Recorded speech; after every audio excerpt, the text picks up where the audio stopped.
What is good people? You are now listening to another episode of Since We Last Spoke with Danny Foxworth. I am your humble narrator, Danny Foxworth, and brothers and sisters, y'all have no idea. Like Mm, my inner child is doing backflips right now. If you're from the low country and you're of a certain age, you know this man was a vital part of your maturation process, myself included. So he started as a sports anchor at ABC News 4 in 1990, then converted to lead the lead anchor role for the 6 o'clock news at ABC News 4, and then left in 2021 and then pursued other endeavors that we're going to get into. So without yeah, further ado, we have the Low Country's favorite, Dean Stevens, in the building. Dino, how are you, brother?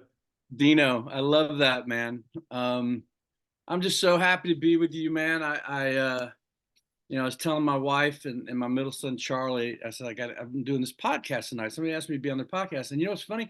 I think this is the first time I've ever been a guest on somebody's podcast, right? So I was telling a little bit about you. I said, the first time, I don't know, I was following him on social media, and then I saw he posted like he was 19 years sober, and I just reached out to him. I was like, "Hey, man, congrats! That's great news, and proud of you." And I mean, but you and I never met. I didn't know anything about you, but when it comes to that kind of stuff, man, I know what that grind can be like for some people. So, but that's really how it started, and then one thing led to another, and here I am, and you're rocking the Hakeem Kenny and Robert Reed. Is that Robert on there too? Mm-hmm. Robert, Vernon, and Rudy. Yeah, man. So, So yeah, man. It's a blessing to be here, man. Thank you so much for having me. and thank you for being on. So, speaking of Houston, we're going to Yeah, hit the rewind button. We're going to take it all the way back to the beginning. Talk about the life of a young Dean Stevens growing up in H Town. So, talk to yeah, us about what that was like. sure. I was actually born in California in the shadow of the Rose Bowl in Okay. West Covina in Pasadena, and I was there for a couple of years. My dad was in the airline business. He was worked for Continental Airlines, and then we moved to New Jersey for 2 years, and I moved to Houston when I was 4, so that was 1967. So, I mean, we'll just get all the particulars out of the way. I'm 60, so old enough to be your grandfather. Anyway, so yeah, so we moved to Houston. I was young and went to elementary school there, and then junior high, and then high school. And growing up in that time, I've got an older brother, younger brother, and a baby sister. Is that we were always immersed in sports. I did some stage stuff in middle school and then high school, but we always were around some kind of ball, whether it was basketball, baseball, football. And then my dad was a big sports fan. He played a little bit of college baseball. And so we were always going to the Astrodome, man. We were always going to the eighth wonder of the world. And so those were special times. And I think, anytime you can get away with your family, go to a sporting event, it just creates a bond. And that's what we did. So, I mean, I went to go see the Rockets play. You're not going to believe this. I went to go see the Rockets play when they used to play in Hofheinz Pavilion, right? So Hofheinz Pavilion is on the campus of the University of Houston. And so that's where the Houston Cougars play now.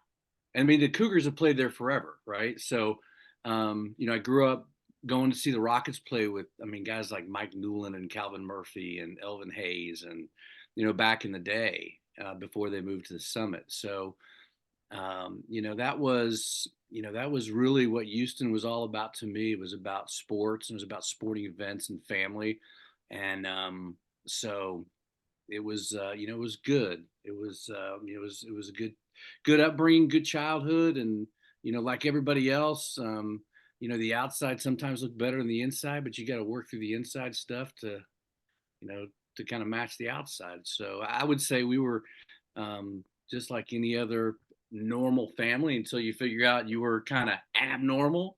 But it was good, man. It was good. So, what were your high school years like? What were my high school years like? Well, so great question. I went to a big high school. Have you ever heard of David Clyde?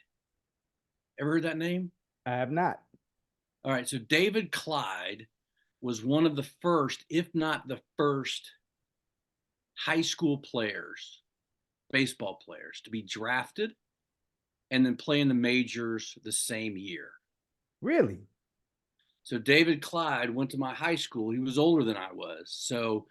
Um, so that was the high school I went to. And so, I mean, like Clyde, every time David would pitch, there were thousands of people would show up. Scouts were there. And this is when the Rangers just got going. And so the Rangers drafted him #1, and he was pitching in Arlington in July. And Wow. as you could guess, it didn't turn out well. Um, so that was the high school I went to. It was a big high school.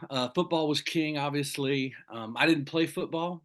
Played basketball and baseball. And by the time I got to high school, I got cut my freshman year from basketball, and I got cut my freshman year of baseball. And I went home, and my dad said, "Well, I guess it's about time you get a job," which was a great lesson now, because I mean, I look back at my kids, and I told them, I was like, whatever you guys want to do, I will make sure that we do everything possible to make that happen. I said, my dad was like, go to work. And I'll say to you, if you want to get better at something, let's get to work. So when I was that freshman year, I wanted to go to a John Wooden basketball camp out in Los Angeles. And we didn't have a lot of money. I thought we did, but we didn't have a lot of money. So my parents said, well, if you want to go, you need to get a job. And so that was my summer before my freshman year. So I got a job at a plant nursery. And the task was, they hired us at 14, and they'd have these huge piles of mulch. Like, when I say huge, like 10 feet high, right? And sand and pea gravel and limestone and lava rock. And so the game was, we'll give you 10 cents for every bag that you shovel in, and tie it up, set it aside. And I'm like, 10 cents a bag? I could do 100 bags an hour. I'm making $10 an hour. And this is like, 1975, 74. I was like, this is awesome. I'll Yeah. definitely do this. So man, that first hour, $10 an hour. Second hour, $10 an hour. Third hour, I'm tired, man. My arms hurt, my legs hurt. I got 10 bags. I'm making a dime. So, but that started. So I earned enough money to fly to California with a friend of mine. We went to John Wooden basketball camp. It was an amazing experience. Learned a lot about life. Learned that I wasn't a very good basketball player, but it was cool to be around the man, hear him talk and read his books and his literature from that point on. And then, I continued to work at that nursery all through high school. And so, that was, and that was the other part. My parents were like, if you want a car, you need enough money to go buy a car. And I thought they would buy a car for us until I saw my older brother buy a car. And I was like, well, I really need to get to work now. So I worked in that nursery throughout high school, and was also involved in the choir and theater. So we did a bunch of stage productions. So I did that all the way through high school. So it was, I had a couple different group of friends I hung out with, and it was a good experience. And then again, some of the experiences we had going to see, Astros baseball game. And I was listening to your podcast the other night with a guy who lives down in Mexico, who's a big Astro guy, Yeah. right? AP. And he was talking about that 1980 Phillies playoff game, and I was there.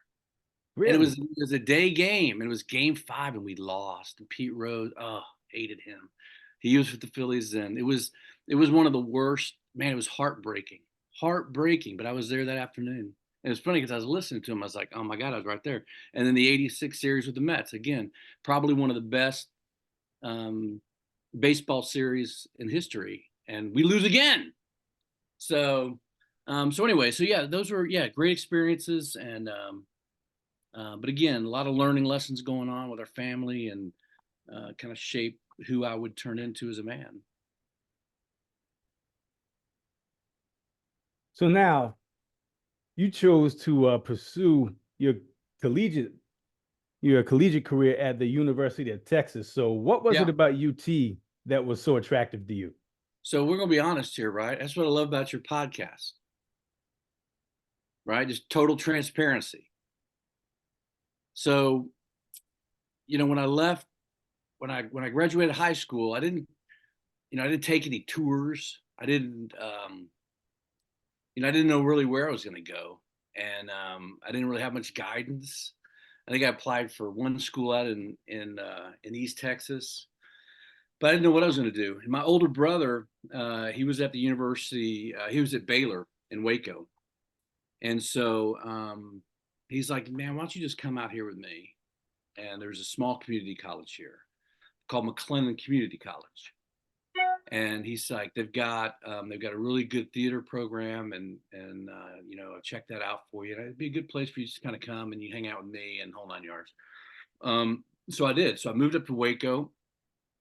He was at Baylor, hung out with him and his fraternity brothers. And again, crazy experiences because that was like Baylor was really good in football back then, right? A guy named Van McElroy played for the Raiders. He was there. Um, yeah, just real. So it was, again, back around sports a little bit, back around my brother.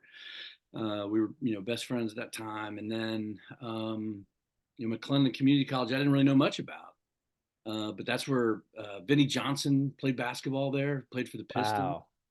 Jay Microwave. Buhner played baseball there. There's a great baseball school. So, I was active in theater a little bit and was in a couple productions. I was in Grease. Yeah, No Grease. kidding. Yeah, I was the teen angel. That's all right. You can laugh. It's good. We're all good, man. I love Um, it. and then the following my sophomore year, I was the lead in Joseph and the Amazing Technicolor Dreamcoat, so I did that.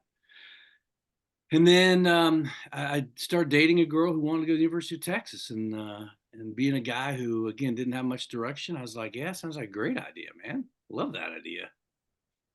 So we moved up to Austin and got a job bartending. Paid my way through school, worked out on Sixth Street, and so that's how I got to UT. We were horrible in football at the time, and we were horrible at basketball.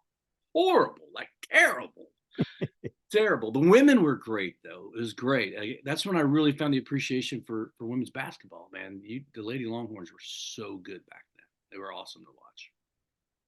And while you were at UT, you were uh, you were waiting tables at Chili's while you were on a sabbatical, so to speak, and Yeah, you yeah, run into a guy who yeah, alters the trajectory of your career. So yeah. talk about that.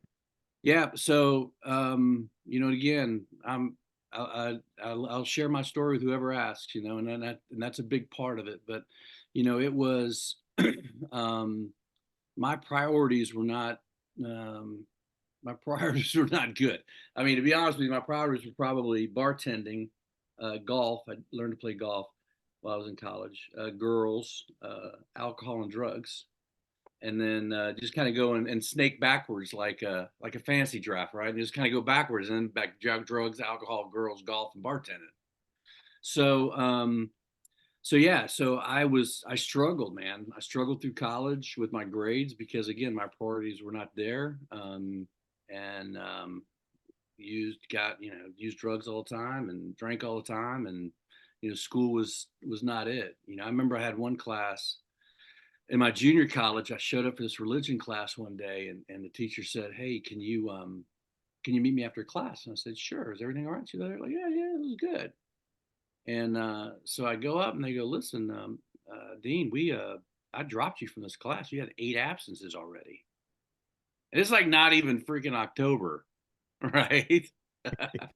And so she said, "If you stick around and don't miss the class the rest of the year, I'll keep you in the class." I said, "Great." And so that's kind of what it was like.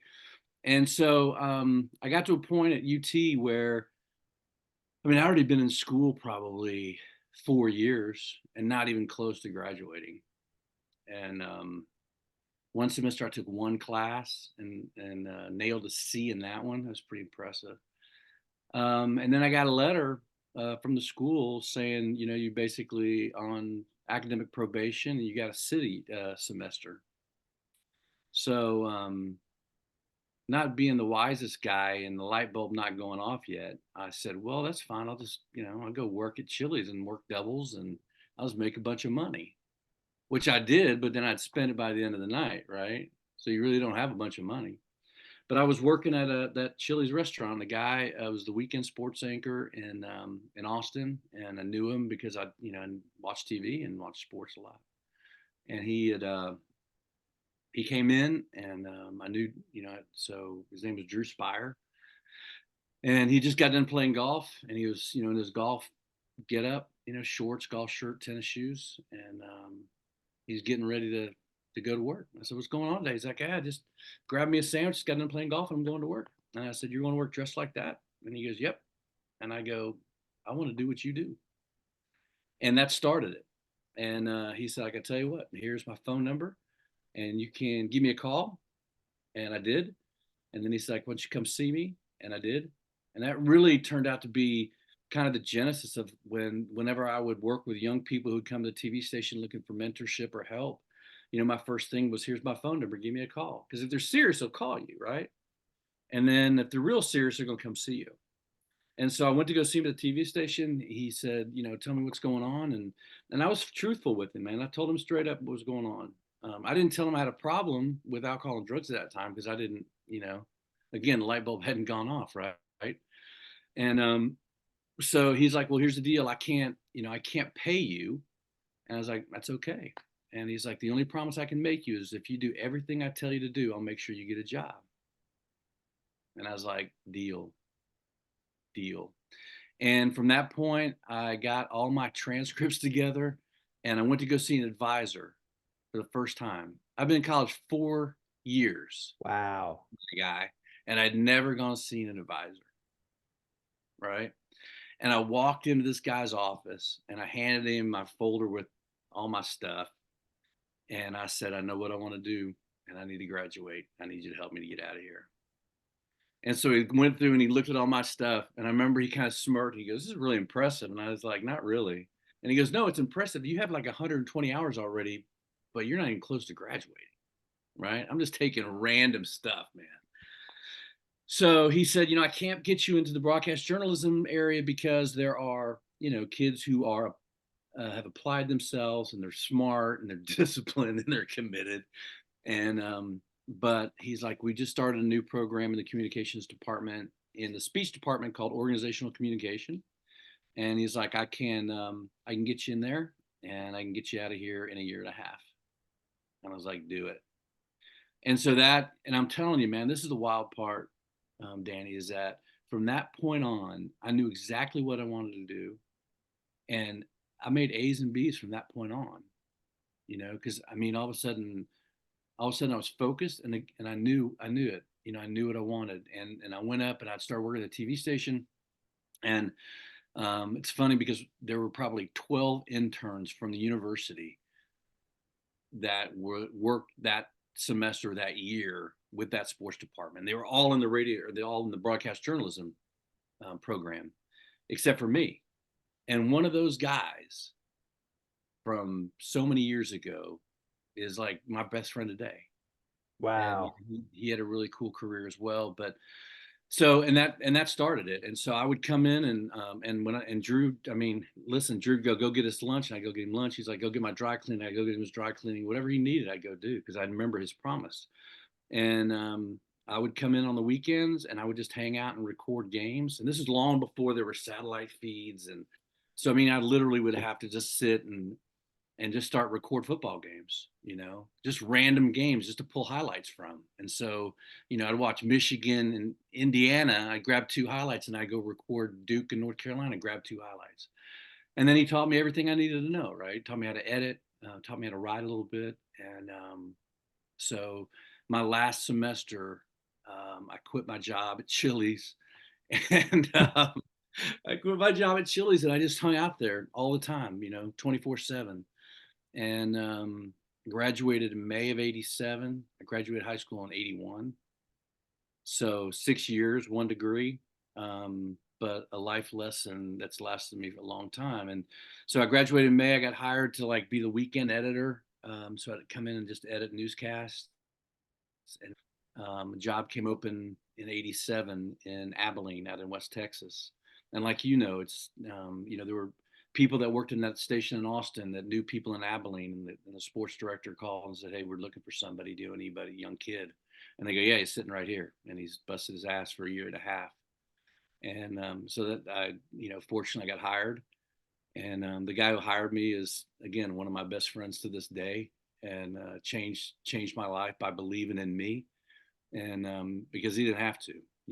And so yeah, I moved to Abilene, and that's West Texas, 3 hours due west of Dallas, like on a line. And Wow. then we are, it was between Dallas and Midland, Odessa. And the cool part about it was I was a weekend sports anchor, but there were three colleges there: Abilene Christian, McMurray, and Hardin Simmons. So there's always sports going on. We had a PGA Tour event there, so there was a lot to cover and a lot to learn. And it was a small market, 100,000 people lived in that town. And high school football was off the charts. It's everything you read about or watch on TV. It was crazy. And I think I told you when we shared lunch that one day, the coolest thing about that, I mean, there were a lot of cool things about it, but you would leave town to go cover high school football on a Friday night, and it was in the fall, right? So it got dark early, and you would look across the horizon. It was flat as flat could be, and all you would see were these little diamonds on the horizon, and those were all high school football lights in these small little towns. And that's all they live for that. These are little farming communities, and just really just it was an awesome learning experience. And and that's, I did that for a year. And then my buddy, he got a job in Greenville working at a TV station up there in South Carolina, oddly enough. And then I took over his spot and was promoted to sports director. And I did that 2 years, and then applied for a job in Charleston. And that was in 1990. So what was it about Charleston that really got your attention? Well, when you are, I mean, you go through this process when you start out, and then you start applying for other jobs, and everybody's applying for those jobs. And so, I mean, I was getting turned down in Yakima, Washington, and Bangor, Maine, and I mean, you just apply all over the place, right?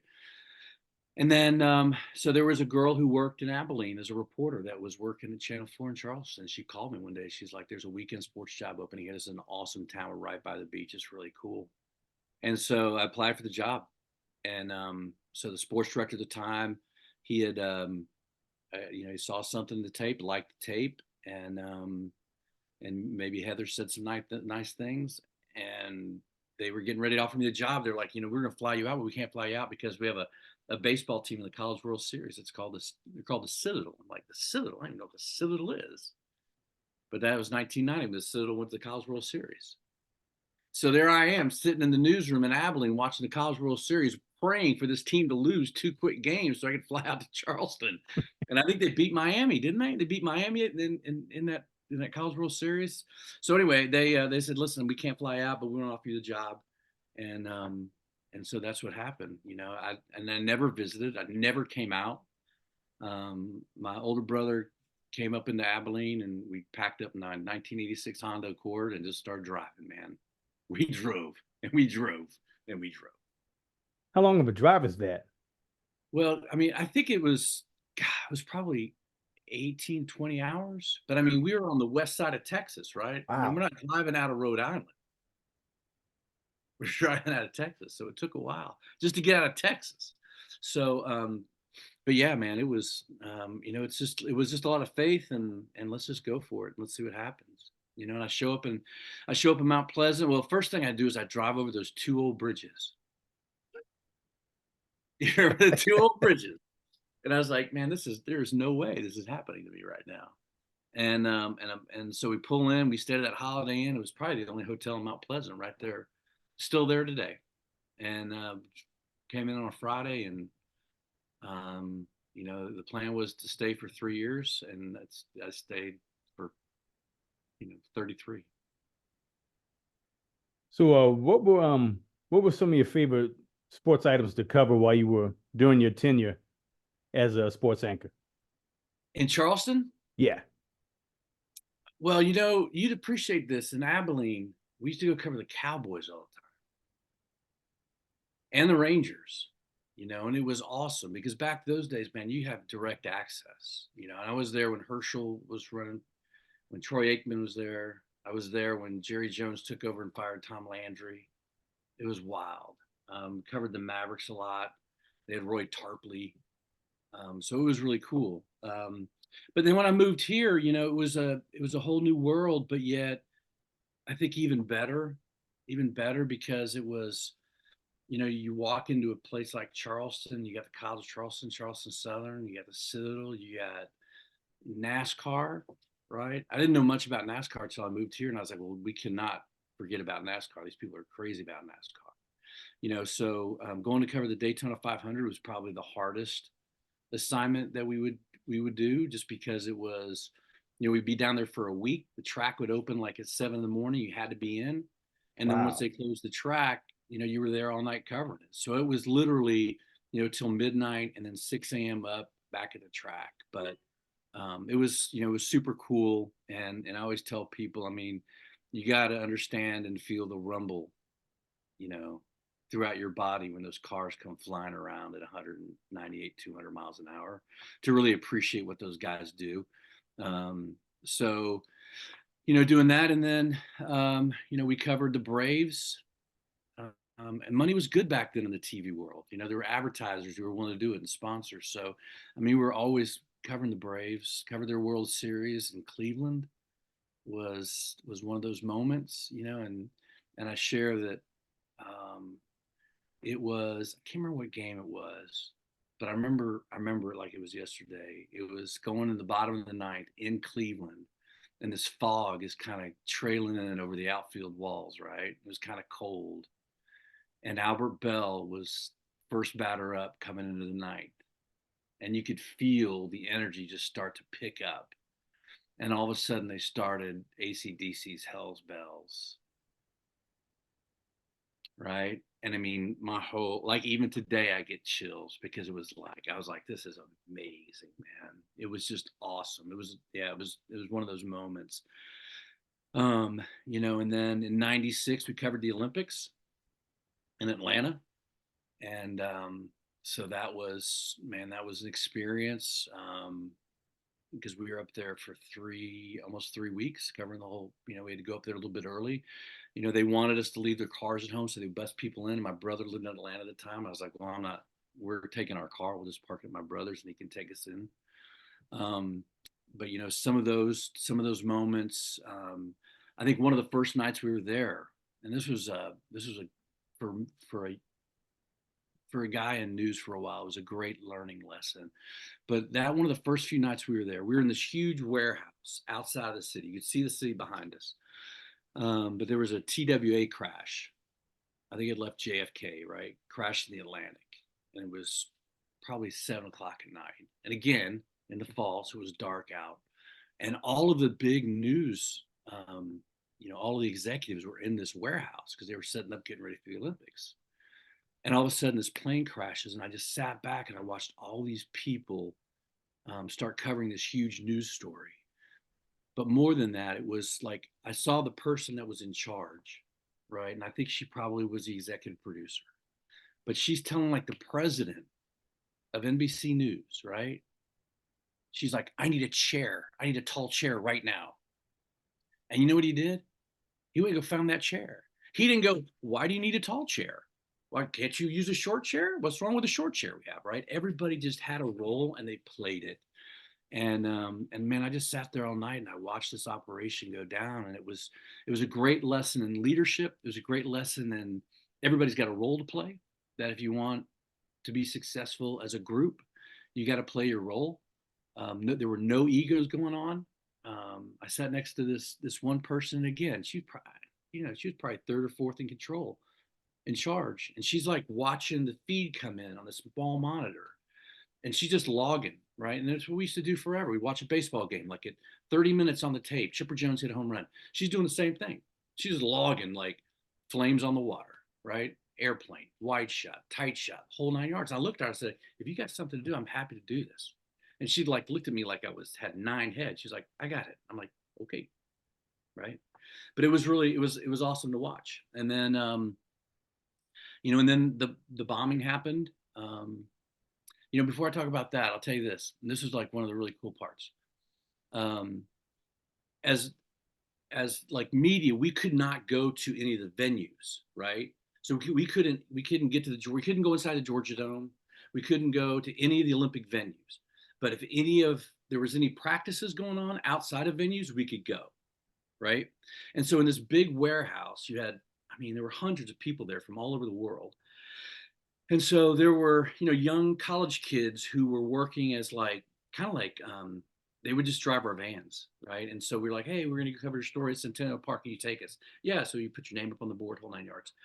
So we are, my friend Steve Bartlestein, who was working at Charleston at the time for a little bit with me, and he was working up in Portland, and he got a tip that the Dream Team was practicing at Life University, right? I think that's the name of the university in Atlanta.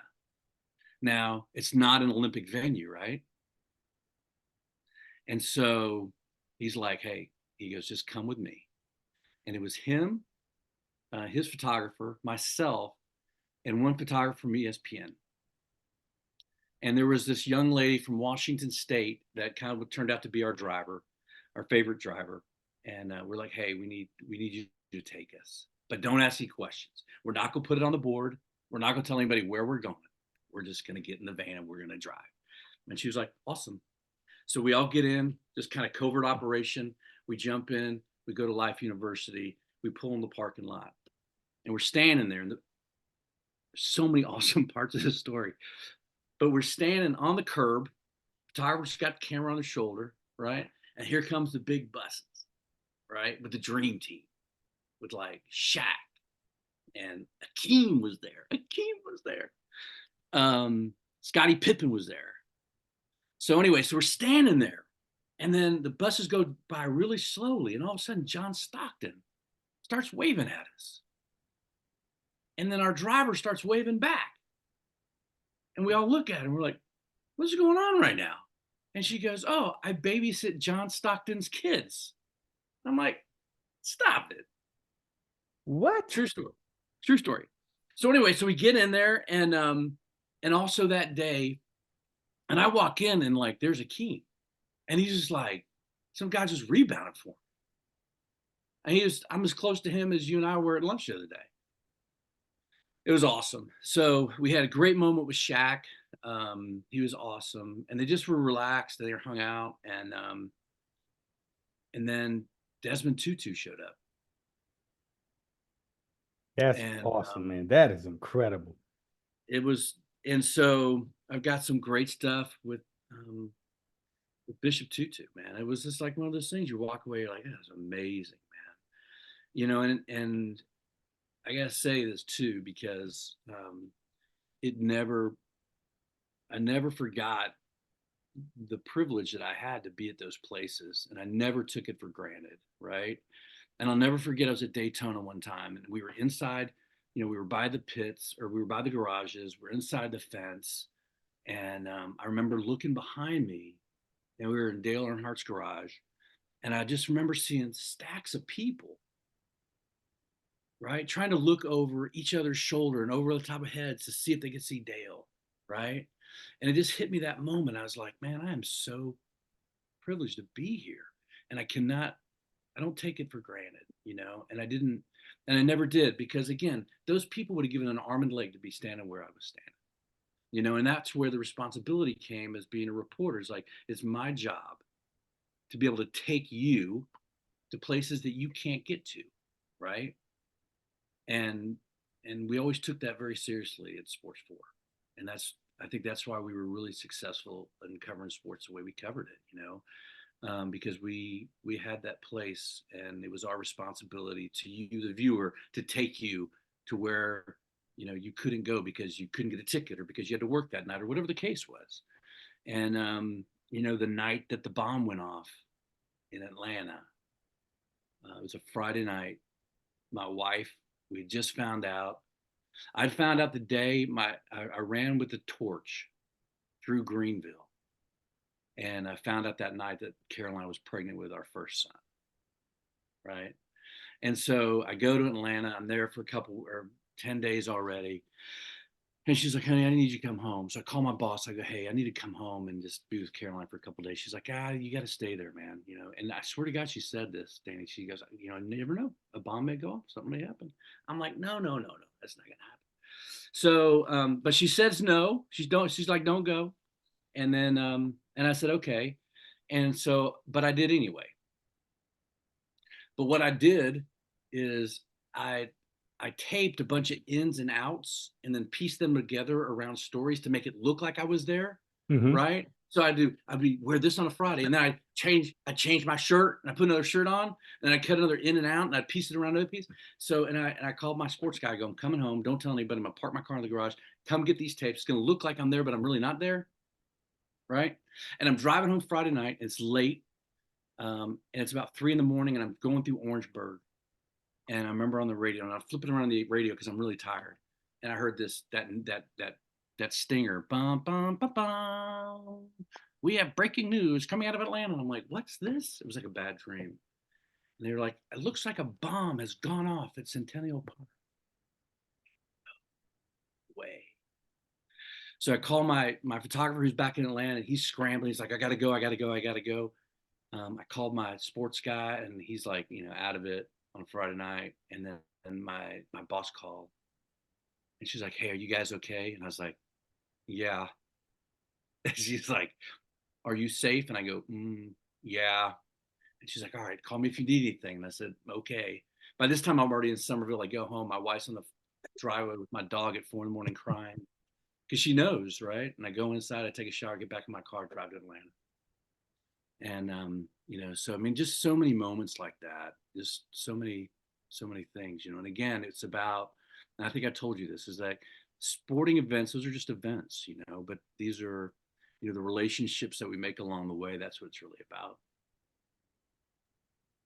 And so going back, whenever you came to Charleston, Yeah. you also came to the realization that you that you were having a personal problem and Yeah. you needed to fix that problem, so to speak. So Yeah. talk to us about when you became sober, or Yeah. when you realized you had a problem and then you became sober. Yeah. Thank you for that question. Truly. So, I would say, when did I know? Um, the first time I went to jail, I probably should have known. And that was the very first weekend that I ever anchored a sportscast in Abilene. I was driving from Abilene to Austin, again, over, 3 o'clock in the morning.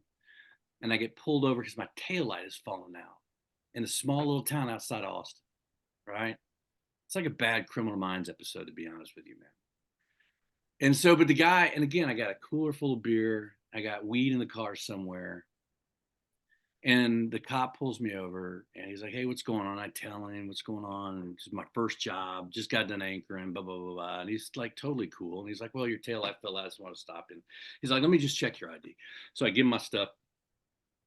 And the next thing you know, he walks back and he goes, I need you to step out of the car. And I was like, damn. And I was like, well, what's going on? He's like, well, there's a warrant out for your arrest in the state of Texas. I was like, awesome. And he goes, now you got to get in my car. And he goes, yeah, you get my car. And so I did. And so, they changed some insurance law and I got stopped without insurance one time and I didn't take care of it. Right. And that's when I always go back to, don't let the little things become the big things. That little thing became the big thing. So I went to jail. Uh, yeah, not good. One cell, a couple guys in there, 3:30 in the morning in the middle of nowhere. Buddies come pick me up, take care of it.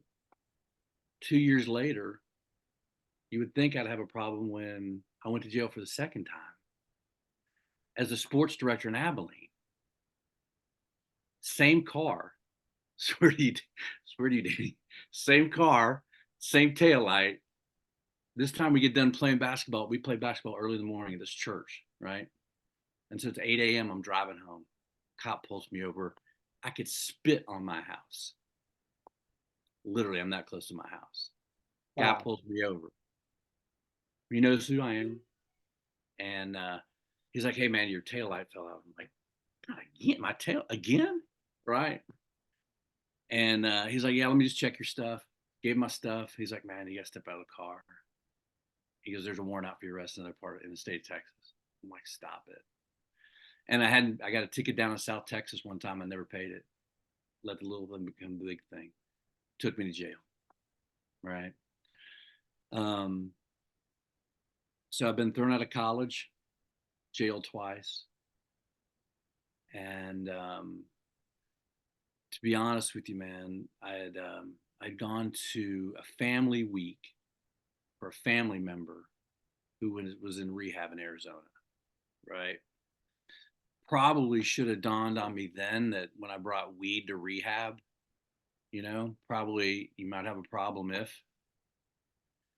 And I went through that process, and it was tough, man. It was emotional. It was hard. It was a lot of for the whole family, right?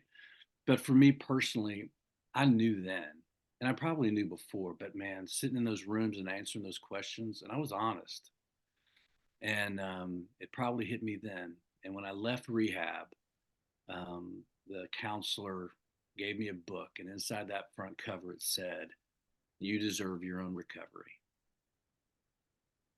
I never said that I had a problem when I was in there. I did share stories now, but I never said I had a problem, right? And you know who else was there as a guest speaker that I listened to was Thomas Hollywood Henderson. Really? You don't remember him? Yeah. The Cowboys? Who've Mm-hmm. been sober for a long time. I listened to him. And I left there, and that was in 90. That was in February of 1990. And I got the job here in July of 90. But I wasn't ready to go. I wasn't ready, you know? And so I was here for 2 years working at Channel 4 and just being an idiot, just being an idiot.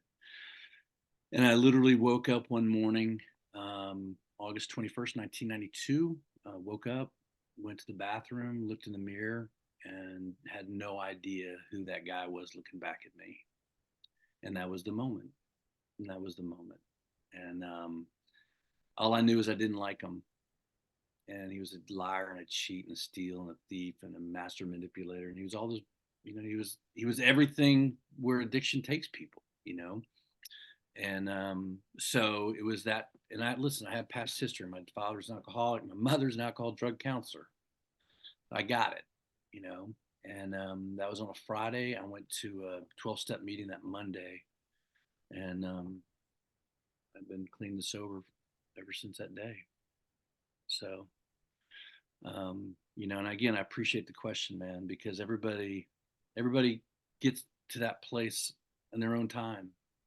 And I loved you sharing your story with me. It was awesome, and I appreciate that, man. I applaud you every day too, because every day that we have is that commonality. Yeah. So And so how long has it been since you've been sober? so it'll be 32 years in August. Wow. 32 years in August. That's So awesome. yeah, thank you, man. I appreciate that. I appreciate it.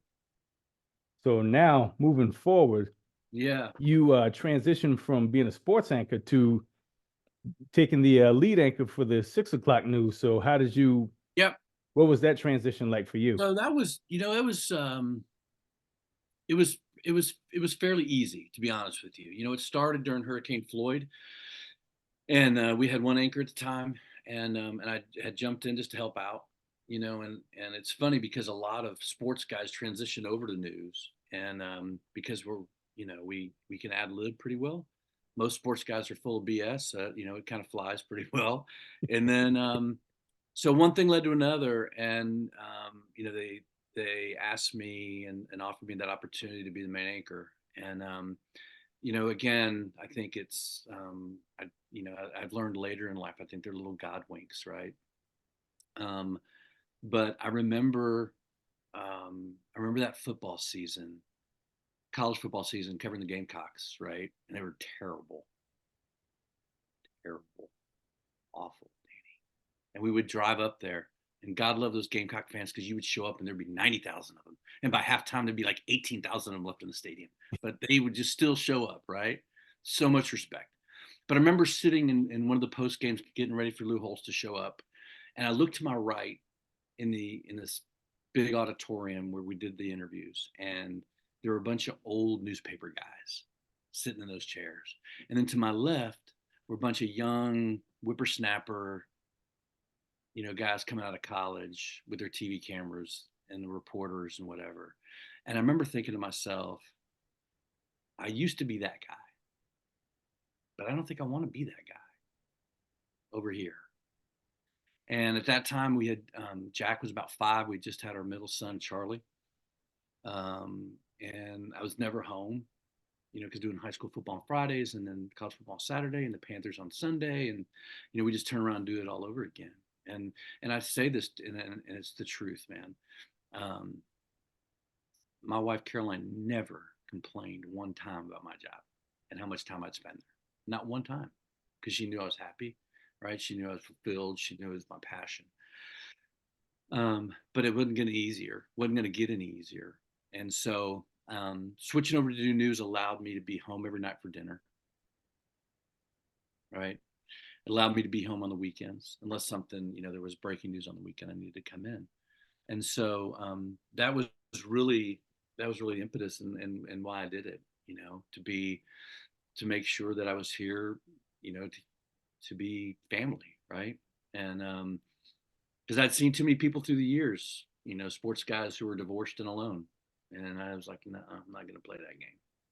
So, you give up a little bit to get a little bit. And so, and there was that, because I wasn't covering sports anymore. But again, I had covered everything I needed to cover. There wasn't, I went to the Masters, I went to Daytona, I went to the World Series, I went to, I didn't really need to go do anymore. I'd seen it and had done it, and was really happy with what we were able to accomplish in that sports department. So being able to go do news was different. It was a different animal. But again, it came back to, as long as I could tell people stories, and that's what we loved about sports so much, is to be able to tell people stories. And so, I was privileged that I could do that. And so that's what we continue to do.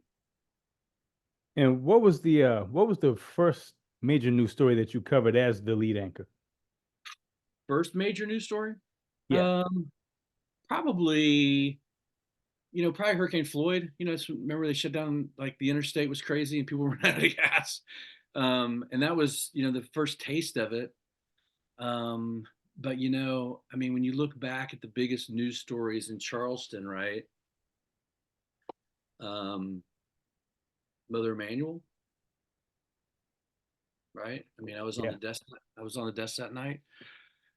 And that was, it was wild, because I was in the edit bay, and I was writing and getting ready to edit a story on Coach McKissick, because I think he was retiring. So we were getting some stuff together. And one of our news photographers opened up the door a little after 9. And I think he had a friend that worked for EMS. And he's like, "You got to get out here right now." And he goes, "The shit just got real downtown. I think there's a bunch of dead people in a church." And we didn't know anything at that time, And so I remember seeing a couple tweets where people were like, "Pray for my mother, pray for my brother." And so, we were on the set for a long time that night. And I'll be honest with you, man, that was probably the first night I got off the set and cried. It was 2:30, 3 o'clock in the morning, and it just was a lot. It was a lot. And then the Sofa Superstore fire, same thing, right? On the desk, I was on the desk that night as well. And then, we knew that people had passed, so that was tough. And then, the 1,000-year flood, and those were back-to-back nights. But nobody loses their life like they did in those two in those two deals. Taking down the Confederate flag was huge, you know. So being able to be a part of those and watch those happen, um, and to be able to share those stories, you know. And again, you take a lot out of what I did in covering sports, is that sometimes when you cover a big news event like that, it's like, um, there are. I just learned from sports in big moments. You know, the best thing to do is shut your mouth, right? And get, you know who I learned that from? Truly, I learned it from Vince Scully, right? I mean, Vince Scully just let the moment ride, and he didn't have to say anything. And a lot of those moments when we were covering stories like that, you didn't need to say anything. You know, the video takes care of it, the emotion takes care of it, and there's nothing I could say that is going to be worthwhile. And so, you know, so those are the big ones. So, at what point did you start to feel that you covering the news and specifically the amount of bad news, Yeah, and I, I'm fairly certain it started to weigh on you. So, for at sure. what point did you feel that what you were covering was taking a toll on you mentally? Um, you know, I think, to be 100% honest with you, man, um, you go back to 2005 when, our youngest son was involved in an accident in our driveway, and he was hit by a car, and there were a lot of blessings that came out of that. Right? A, he survived. B, we found out what community was all about. We found out what church was all about. We found out what prayer was all about. We found out, people to this day still ask me, how's Sam? You know, but things changed that day because, again, to go back to what we talked about in Chili's, right? I didn't get on TV to be on TV, right? I got on TV because I'd been kicked out of school, and there was this amazing opportunity to cover sports, you know? And so that night, I'll never forget, man. We were in the hospital. The accident happened at 3 o'clock in the afternoon. It was late, and I was walking through the hospital with a friend. And I looked at a TV, and I was like, I kind of stopped, bewildered. And I was like, man, that looks like my front yard. And that looks like the hanging basket from my street sign. Wait a minute, that looks like my house. And my friend, I'll never forget, she put her hand on my shoulder, and she said, they've been there all day, right?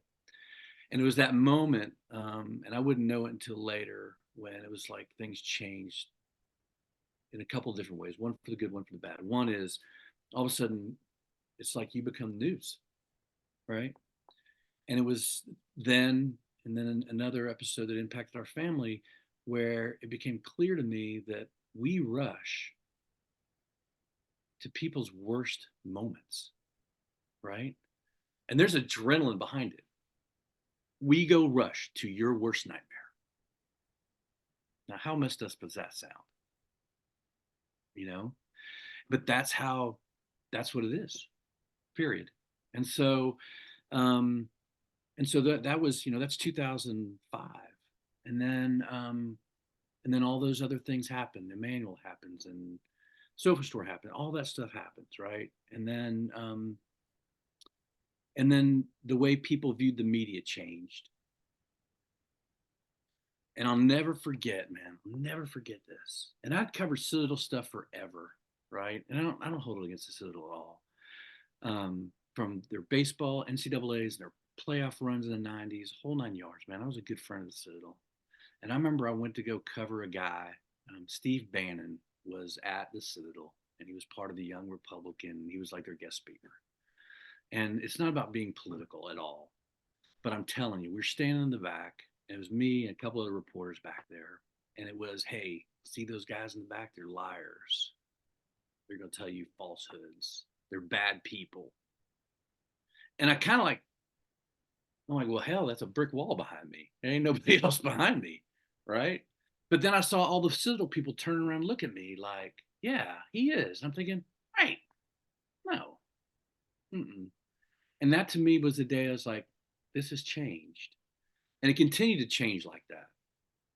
And I remember in the summer of 2021, I was on vacation at my mother-in-law's house in Parkersburg, West Virginia, and I was reading an article that was published by this syndicated journalist. Her name's S.E. Cupp, S period E period Cupp, Cupp, and she wrote an article about how sometimes she is frozen when she gets to her keyboard to write because of all the bad news that she's covered through the years, right? And so I start reading it, and about 2 paragraphs in, I'm like, holy crap, she's talking about me. And then I read a little bit more, and I'm like, oh my God, I think this way now. And then I read some more, and I'm like, I react this way. I react the same way she does, right? And that was the moment where it kind of clicked. I was like, this has impacted the way my brain works without question, right? Without question, it changed. It changed me. And then, and I haven't really shared this other than a little bit maybe on my podcast when I did it a couple of years ago, but I get back and I sent it to my news director and I said, this is me 100%. We had a conversation, and then the next couple nights, there still was questions about COVID and the mask, and so this is like August going to September, school starting, and there were questions as to whether or not kids should wear masks. And a good friend of ours, a doctor, had gone around the state and was sharing at all these press conferences. She finished up in Charleston, and it was like a city council meeting maybe. It was over on Daniel Island, never forget it. And I remember our reporter sending an email saying, hey, it's getting really nasty in here, right? Which I knew was something because city council meetings never get nasty, right? And so I came home and I saw some of the video, and there was some screaming and yelling, because our friend had said, these are the numbers at MUSC. The numbers are up. Kids are getting sick, and we recommend you wear a mask for a little bit longer. So we came home, and I told my wife, I said, we should call her and let's just check to see how she is, right? Because I think she took a beating.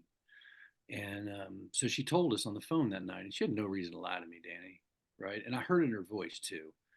She was like, I was called the C word, I was called a whore, I was called a bitch, and I was spit on, right? Wow. And so I put that on Facebook, and really more under the thing of like, how did we get to this point? Like, just as people, right? Like, how do we get to this point as people? Like, so anyway, um, and then I put it out on the news, and that was the lead story, and I led with that, right? And of course on Facebook, like I had 400 comments, and 399 of them were good, right? Like, you're a lying piece of crap, Dean. How do you know you weren't there? How would you know? Blah blah blah blah. And again, people have the right to say that kind of stuff if they want to. I mean, I'd appreciate if you just came up to me at Walmart and called me a lying piece of shit. That'd be better, right? We'd have a conversation about it. And then that night when I was getting ready to go home, I checked Facebook one more time like a dumbass. And this guy said, hey, this is so and so. I live in your neighborhood. And then he went on to rip me. And I remember thinking, you know what? I barely know you, but I do know you don't live in my neighborhood anymore. And so my brain was, this felt like a threat to me, right? Because I always in the back of my mind thought, if anybody ever want to get to my family, I don't know, like, just look at the 5, 6, 7 o'clock news. You know where I am, right? And so I sent a message to my direct report, and that just kind of led to some conversations, and it became very clear to me that my brain had changed, and I had to run my run, you know, and it wasn't so much that I was out of gas, but I just knew that it just, it wasn't healthy for me anymore. And again, another God wink. That was like on a Thursday, and I had met a good buddy of mine that is very philanthropic downtown, and he asked me to come over to his house, and he helped a lot of our Jefferson Award winners with resources through the years, which again was another point of pride for our station and partnering with these guys and me being able to tell stories of people who are helping other people in the community. And He came over his house on a Saturday, 2 days later, and he's like, "Listen, man, I'm setting up this nonprofit downtown. I'd really love for you to come help me set this thing up and get it running." And so I went to my folks at Channel 4, and we worked out a deal with my contract. And I was working with Jerry 2 weeks later at Ripple, and working with nonprofits and giving them free place to work, you know. And so, um, listen, I mean, all those stories aside, man, I've been so blessed. That was such a blessing to be able to work there for so many different reasons, right? I mean, I got sober while I was working there. You know, the community prayed for me when Sam was hurt. It just goes on and on and on, you know. And again, as you know, you just develop over time, you know. And if you keep it between the gutters, right? Keep it between the rails, things usually work out pretty well. So so that's how that worked. You know, I was there for a year and a half, and then I had an opportunity to go create some video, which I missed doing, and some content for a law firm. I did that for the last 7 months, and then this opportunity came up with Wake Up Carolina, where you and I met in Monk's Corner, man. Yeah, so talk about Wake Up Carolina. How did you fall into that role? So were you surprised when I was like, "Hey, man, I'm taking a job in Monk's Corner. I want to go to lunch with you." Yeah, I was like, hell yeah, let's do it. Isn't that crazy? Yeah. And that was so funny about your podcast because, man, I started listening to more and more of your stuff, and I started getting so much awesome background on the history of Monk's Corner. And I mean, even though I lived here, I mean, I'd come up for a Berkeley football game. I was there for what, 30 minutes, got a couple touchdowns, and I'd split. I never spent really any time in that community. But Wake Up Carolina started about 7 years ago in Mount Pleasant, by Nancy Stedman Shipman, and her son Creighton graduated Wando 2015, and passed away in 2016 of an overdose. And she made a promise with her family at Creighton's bedside at a hospital, and said that they promised never to let another family walk alone in this journey. And that started the creation of Wake Up Carolina. And the nonprofit has been going strong for 6, 7 years, and just functioning out of Mount Pleasant. But she had so many people come in from, you know, outside of our community, people from Monk's Corner in Berkeley County come into our peer-to-peer support groups, you know. And the bottom line with Wake Up is this, is that we don't really care. We believe that there's several pathways to recovery, right? We don't really care what it is, just as long as you get there, right? And so, you know, like your journey, I mean, it's such a cool story of how that happened. And I do want to talk to you about this at the end, right? I want, so don't forget to ask me about podcast takeover. Anyway, so, so I did a story with Nancy, and she shared openly, and that was 6, 7 years ago, presented her a Jefferson Award for the work she was doing early on after Creighton passed. And so 6 years later, they have, you know, we have six peer-to-peer support groups in Mount Pleasant. Like we have a mom's group that gets together every week. We have a dad's group that gets together every week. We have a siblings group. We have a young person's recovery meeting. So we're talking 14 and 19-year-old kids, because what Nancy found through this journey is that there are kids who are 14, 15 years old going to rehab, and they get out, and then where do they go? Right? They don't feel comfortable going to 12-step groups. They don't have a peer support group. So they've created that. We've created that in Mount Pleasant. There's a grief and loss support group that we also have. And then we also take care of and do harm reduction. So we do Narcan training, and we hand out Narcan to community members. Whoever wants something can stop by. You know, the fentanyl epidemic now, we hand out fentanyl test strips to people, and xylazine, you know. And so, you know, we started talking in Novemberish, and she's like, you know, I'm opening up this space in Berkeley County, and I'd love for you to be able to run it for me. And it was a no-brainer. It was a quick yes, you know, because I think it's, people said, like, when did you know? And I said, I think this all started the first day I met her. And so, you know, we've created a space, and we're getting to the point now where we're putting schedules together where, you know, what it's going to look like in Monk's Corner, Berkeley County. And we really want, you know, the community to tell us what they need and what they want, instead of us telling them what we think they need. So we really want it to grow organically, but, you know, we've got the space and the flexibility to do, you know, whatever we need to do. And whenever you showed me around in the building, I was like, man, this is a great thing y'all are doing. Like seriously. Thank you. And you opened my eyes up to the like different substance abuse and I wasn't overly familiar with the what as far as like the opioid problem, like Mm-hmm. what the drug of choice was, and then you talking to me about Narcan and how and y'all actually offer classes on how to administer it, and this I think that's a really great thing that y'all are doing, man. Seriously, kudos to y'all. Thank you. Yeah, it's very important. And just the first, 4 weeks, 3 weeks that I've worked there, and the impact that I think that I've seen firsthand. If we've shared at Lucy Beckham High School, and I think it's so important to say that because they found cocaine and fentanyl, in their school, and they did something about it. They didn't sweep it under the rug. They didn't hide it. They didn't pretend it didn't happen because they know. And what we've seen is that all it takes now is one hit and you're done, right? One hit and you're done. So for them to be proactive and have us come in, and we were part of a big presentation on a Monday night when 450 parents and their kids were there. That never happens unless we're going to a Stags football game or a concert, right? And then, we were able to present and talk to their student body, and I share my story and I'm open about it. It doesn't bother me a bit. But for them just to say, hey, this is a guy who maybe give me a little bit of hope. And what we share is that we just want to know. We just want them to know, there's hope out there. And again, it doesn't have to be a 14-year-old. It can be a 44-year-old. And that you don't have to walk this thing alone. And that's the biggest thing, man. Addiction wants you to think that you are alone. And that's when I'm in trouble, right? Whenever I'm alone, if I spend too much time alone, that's when my disease can get me. And so we've shared at Porter Goud and we had impact there, and we've talked to the people at Berkeley County School District, and I know that they want to do stuff with us too.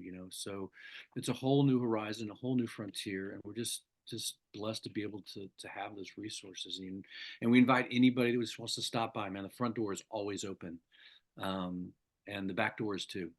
And so you want to come in and just talk and share or just ask some questions, man. We are historic Main Street, right? Historic downtown Monk's Corner, Yep. 325 East Main. Look for the two blue awnings. I sound like a commercial, but but it's so cool, man. I love being there, man. I do. I love it. I love Man, you're doing such a great thing with that program. So now we're going to lighten the mood a little bit. We're going to get into the 5 question segment. So the All right, first let's and go. last question are the same question I ask every guest I have on here. I want to know Questions it. 2 through 4 are 100% random. So I question know. number 1, Let's what go. were Dean's go-to school lunch items? The school lunch items, man, it was peanut butter and jelly because my father, I had 3 siblings. Every night, I'll never forget it, man. My father would have on top of the counter, there'd be like 12 slices of bread, and he just peanut butter, jelly, peanut butter, jelly, peanut butter, jelly, peanut butter, jelly. Bam. Love it. Uh, question number 2, if you Yep. could bring one thing from Houston to Charleston, what would it be? Jose Altuve. What are you talking about, man? Let's go. I love it. I love it. Question number 3, what's your morning routine? Man, it varies. But I usually, as you get older, and you'll figure this out, and your pops will probably tell you. How old's your dad? He is 72. Okay, so your dad will tell you at some point in his life, like he just started waking up like at 4:20 in the morning for no reason, right? Other than we're just old, So listen, man. I flip on a podcast. I've listened to you at 5 in the morning, my friend. Wow. And then I'll just doze off. But then I'll do a little reading, say a little prayer, thank the big man for letting me wake up and get another day going. Have a cup of coffee, and then take the ride in. There you go. Question number 4. What news personality from a competing channel did you have the best friendship with? None of them. I love it. I love No, it. that's not true. That's Yes. not true. Um, yeah, I have to get back with you on that. But you know what, man? It's a tough man. That's a good one. That's a really good one. I was close with Bo Williams. He was a sports guy at Channel 2. He was my neighbor. He was a Wow. good dude. I haven't heard Remember that his name name, in Bo Williams, years. right? I mean, and like Rob Fowler. I mean, Bill Walsh worked for us when I first started Channel 4. Bill Walsh was our weather guy. Because he was at Channel 4. That's right. He was when he first started, and he went across the street. And so, I've always been friendly with Bill, and So yeah, that's my answer. But as far as sports goes, man, we were told here, and I'll never forget this, man. When we started in 1990, it was me and another guy who's fresh in town, and we were told we would never be the number one sports team. And you know what that did? We were like, watch. And last question, what was the last thing that really made you laugh? The last thing that made me laugh. Do you really want me to tell you I'm all ears. out loud? All right, this is a true story. So we have partnered with a lot of people already in Monk's Corner to help us set up this space, right? And there is a ministry down the street from us who they help, and what they do is amazing work, man. And the name of their ministry is Change Lives Ministry, and they've got 16-bed unit for men and a 12-bed unit for women. They have a transitional housing. They have a resale store. So like 90% of the furniture in our place came from them, right? They're awesome. But for some reason, from the very first day, I could never wrap my head around the name of their ministry, right? I always thought it was like Second Lives Matter, Second Chance Ministries, like on and on. Like it was like it's one of those mental blocks, right? And it has nothing to do with them. And so I was putting this cool video together the other day just to kind of show people where we are and give a shout out to some people who've helped us along the way. And so I cut this video and I do it at work, a little selfie thing. So I'm editing it the other night, stay up all night, like working on it. And I go back and play it. And I'll be damned, Danny, if I didn't call them Change. So the name of their ministry is Change Lives Ministry, CLM. I called them on the video, I called them Change Lives Matter. Right? And I swear to God, it was like 11:39, and I literally laughed out loud because I was like, "Oh my God!" And I heard my wife from the other room. She's like, "What is so damn funny in there?" And I could not stop laughing. That's what was the last time that made me laugh out loud. Oh, that's funny. Oh, didn't quite stick to landing, but you know what? I It didn't, happens. but we're gonna get there. And I love them, man. And they do amazing work. They don't charge people a dime to go through their program, man. They are changing lives Wow.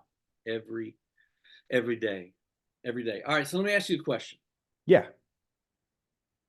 I saw that you're going to be a guest on somebody's podcast Saturday, which is awesome, right? Mm-hmm. Um, now I want to do a podcast takeover,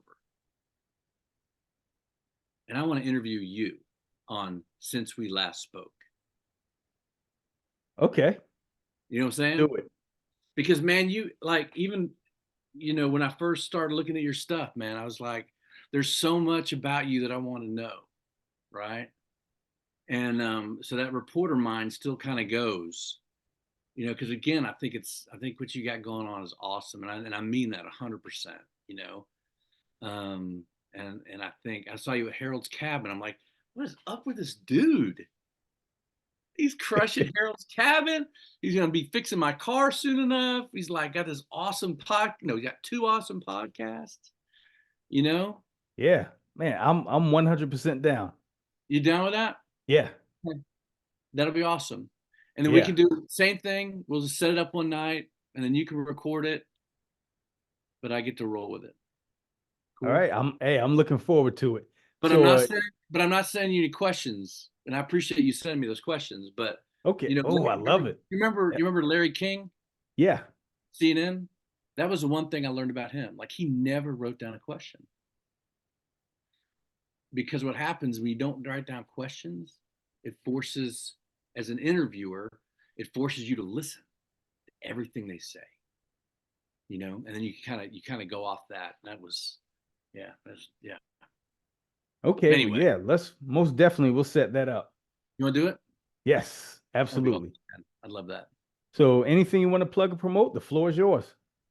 No, man, I just, really, truly, I mean, thank you so much, man, for just giving me the time and just for us to, to share the word. And, Wake Up Carolina it's wakeupcarolina.org. And again, we're setting up shop in Monk's Corn. Like I told you the first few times we talked, man, I can't wait to pick your brain to figure out, you know, what we can do to reach people and let people know what we're doing. Because again, when you talk about, alcohol and drug use, misuse, whatever you want to call it, right? I think it's talked about more these days than it was 20 years ago, right? Mental health Hmm. talked about more these days than it was 10 years ago. Um, and so we just want to spread the word. We don't have an agenda. We don't charge anything. But we go back to that promise that Nancy made Creighton, is that nobody has to walk this walk alone. So we're here for the individual, we're here for the family, we're here for the community. And so, we're on Facebook, we're on Instagram. And so, if you need us in Berkeley County, wherever you are, doors always open on Main Street in historic downtown Moncks Corner, baby. Downtown Monk's Corner. Dean, thank you so much for being a guest on here, Please, man. man. Thank you. Seriously, I enjoyed this immensely. Thank you, man. I appreciate it. All right, and thank you, listener, for tuning in to Since We Last Spoke. Make sure you like, download, and subscribe to Since We Last Spoke with Danny Foxworth. Make sure you check out my YouTube channel. You can find my channel at Danny Foxworth 843. You can find all the video versions of all my episodes for this podcast, along with my baseball podcast at The Plate with Danny Foxworth. And for Dean and myself, this has been another episode of Since We Last Spoke. And until next time, y'all be good. Peace.